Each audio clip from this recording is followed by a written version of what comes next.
Өлкөдөгү 4000 чукул социалдык объект интернетке туташтырылды. Алар мектеп, ФАП, маданият үйлөрү жана башкалар. Жогорку ылдамдыктагы интернетти жеткиликтүү кылуу Digital Casa долбоору аркылуу ишке ашырылды.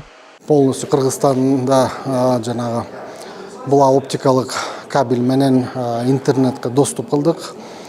3884 социалдык объекттерге интернет коштук. 212 точка доступа деп жасалган. Ал эмне керек? Жана майда операторлар, интернет провайдерлардан интернет биздин жарандарга мүмкүнчүлүк болот да кошуп доступ бергенге. Digital Casa долбоорунун экинчи компонентинин алкагында дата борбор курулду. Ага мамлекеттик органдардын маалыматтык ресурстары бириктирилди. Центр обработки данных курдук.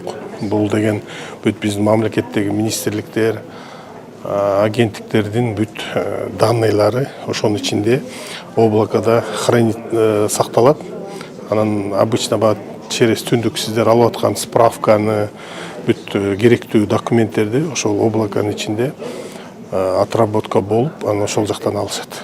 Долбоордун 3-чү компонентинин алкагында санарип кодекс иштелип чыкты. Документте санарип чөйрөнү укуктук жөнгө салуунун негиздери, жасалма интеллект, санарип жана телекоммуникациялык тейлөөлөр тууралуу камтылган. В первую очередь создание цифрового кодекса.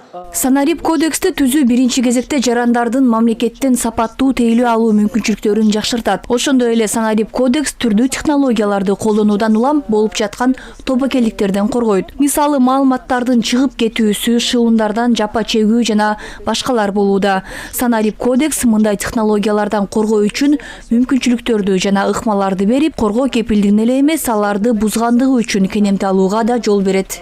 Санарип кодекске президент Садыр Жапаров кол койгон. Ал ушул жылдын февралынан тарта күчүнө кирет. Белгилей кетсек, мындай кодекс КМШ мейкиндигинде алгачкылардан болуп Кыргызстанда кабыл алынган.